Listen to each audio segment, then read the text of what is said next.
the Jedi of Believe, and you're here in the office of the Always Believe House. Today we're going to continue working on Staar Review 11, and we're going to have a blast. Ho, ho, ho, ho, ho. So let's get right to it, and a magical whiteboard appears in the office. Ho, ho, ho, ho, ho. So we're going to start on 15, because we did a lot of them yesterday, 1 to 14. Okay, so on 15, the only thing I'm going to help you out with is negative a over b for that standard form. Negative a over b will be your slope. On number 16, the y is going to be a flat line. The x is going to be a vertical. On this one right here, y greater than, you would shade up. Y greater than is up. And they're both going to be solid lines, okay? So both lines are solid. And when you graph the x equal, it's going to be a solid line going this way. Less than on x is to the left of it. Okay, so on the y equal line, you'll shade up. On the x equal line, you'll shade to the left. Number 17. I'm going to zoom in on this one. Underline function of. So we have y as a function of x. Usually x is on top, y is on bottom. If we look at this, we have y and x like this, right? So the table is just flipped upside down, right? So to get our slope, since these are all whole numbers, let's use these. So I'm going to draw fraction bar minus minus. We'll put 12 minus 4 on top and 15 minus 5 on bottom. 12 minus 4 is 8. 15 minus 5 is 10. And that's, as money, that's going to be 80 cents in it. If they're talking about money, write it as a decimal, okay? So it can either be 4/5 or 0.8. Since we have money, we'll use 0.8, which is 80 cents. So the slope of this table would be 0.8. The slope of the table would be $0.8, which is 80 cents per gizzard. Emma Sue loves chicken gizzards. Does this table have direct variation? So if you went through and divided y by x, 4 divided by 5 is 0.8. 12 divided by 15 would be 0.8. You could punch all this in on your calculator. 16 divided by 20, enter, you would get 0.8. 24 divided by 30, enter, you would get 0.8. 0.8 would be the constant of variation, wouldn't it? Or the constant of proportionality. So 0.8 is the same every y over x. That means if you wanted to, you could cross multiply, couldn't you? If I multiplied 4 times 15, I would get 60. If I multiplied 12 times 5, I would get 60. So this table is proportional, and it does have direct variation. Ho, ho, ho, ho, ho. Let's continue on to number 18. On number 18, I'm going to start this off for you. You should be able to finish it up. Collected 450 pieces. That's our starting number. And she's going to eat 5 pieces after lunch. You got to love Halloween. So this is going to be a growing number of negative 5 in it. So our equation would be negative 5x plus 450, right? She has a lot of candy. She could go a lot. The slope of the line is negative 5. And it represents, it's right here, pieces. She will eat 5 pieces each day at lunch, okay? So the slope is going to be 5 pieces per day.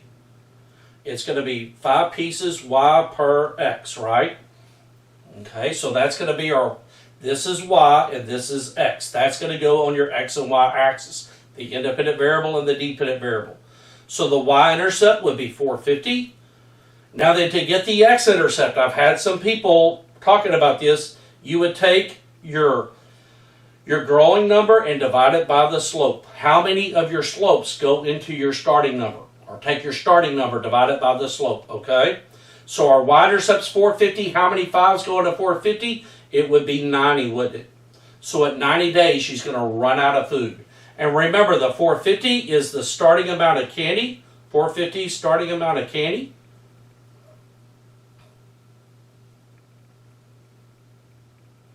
And the 90 would be when she runs out. So basically 90 days equals 0 candy. Now then, when you graph this, you'll go over here. This is going to be the number of candy. This will be the days. This is your independent variable and dependent variable. Just put a dot up here, put 450, put a dot down here, and put 90. You're going to connect them, and remember, that's going to give you your domain and your range. Your domain will be on your x-axis. Your range will be on your y-axis. You should know how to get that, okay? Let's go down to 21 and 22. Okay. So 21 and 22. Okay. Bubba Bob has $70. It makes, this is the starting, this is your growing number, so the equation would be 20x plus 70. Jiminy John has $30. It makes $30 per hour, 30x plus 30. So how many hours will their money be equal? You'll set these equal and solve for it, right? Now then, the domain and range. If you were to graph these, just draw first quadrants over here.